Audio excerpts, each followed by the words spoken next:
In this short video we're going to talk about the determinants of demand and just introduce the various determinants so that they can be looked at separately in separate videos in this series. So for a start we're going to look at what determines the quantity of the good demanded per unit of time. It's a flow concept. Demand is a flow concept.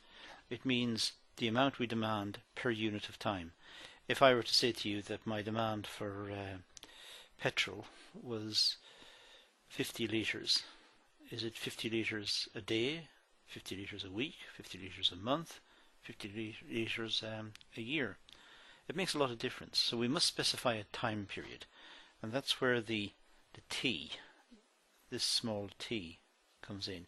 It's the quantity demanded per unit of time. Now what we say is that depends on, and we write depends on in this way. This notation here you'll recognize from mathematics. It's integration in calculus, but we're not going to use it in that terms. We're just simply going to use it as shorthand. We're going to say the quantity demanded per unit of time depends on, and that's what this means, depends on. And that's how you read it. So it depends on what? It depends on the price per unit. Well, the quantity demanded per unit of time, the quantity demanded, depends on the price per unit.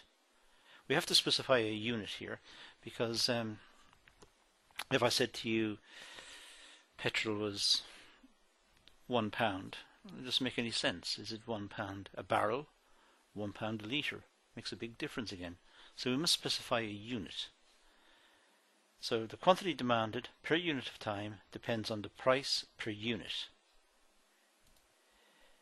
It also depends on the price of alternative goods, PZ.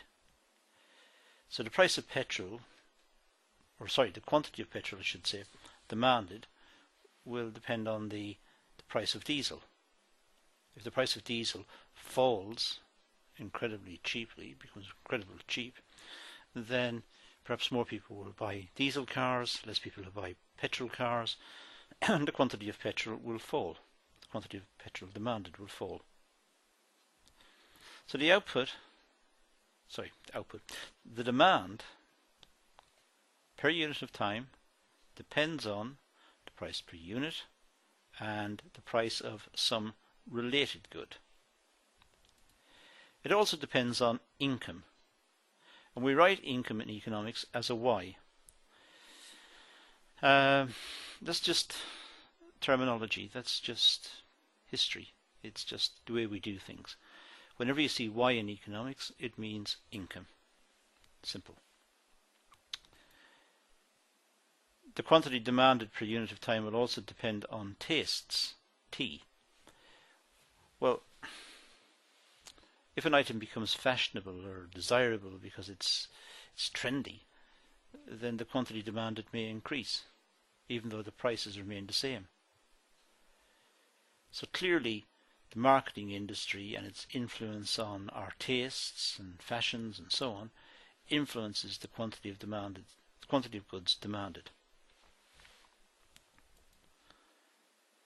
Next, it would depend on the population. A very big country will have a bigger demand than a small country.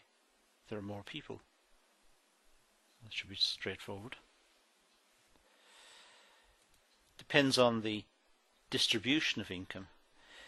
If in a country there are only a few very rich people and everybody else is very, very poor, then the quantity demanded for some goods may not be very high. Even though the population is high, the quantity demanded for some goods, perhaps some luxury goods, may be quite small. Only the very rich are buying those goods. So the distribution of income is important. It's not just the absolute level of income, it's the way the income is spread out, the way it's spread out between the people who live in the country. Some countries have got very equal, or not precisely equal, but very egalitarian distribution of income patterns. Other countries are highly skewed. Some very rich people and the majority very, very poor. The quantity demanded per unit of time also depends on the seasons. Clearly, there will be a bigger demand for Christmas lights at Christmas time. There will be a bigger demand for energy, electricity and gas in the winter than in the summer, and so on. So seasonal factors also play an influence in the quantity demanded. The government may also play a part. The government may try to dissuade us not to consume certain items. For example, cigarettes. It might tell the population that it's bad, it'll give you cancer and you die, etc. if you smoke. It's up to the individual if they want to die that way, but the government can point out that this item is dangerous and it's going to lead to something bad in your life. So the government can influence the quantity of certain goods that are demanded. It may promote certain goods, vegetables and fruit and healthy living and so on. Then U doesn't stand for anything in particular. It just means we're making a long list here of the determinants of demand and we might have forgotten something, so U is it. U is a portmanteau term. It picks up anything we've forgotten. It could be that the weather is important in determining demand. It could be the temperature. The outside temperature is important in determining demand for certain items. But rather than just carrying on trying to dream up everything, we just put in U and say, okay, that's enough. Now, output depends on many variables, as you can see. We need to simplify this, and we do this with the Latin expression ceteris paribus, or ceteris paribus, as some people say.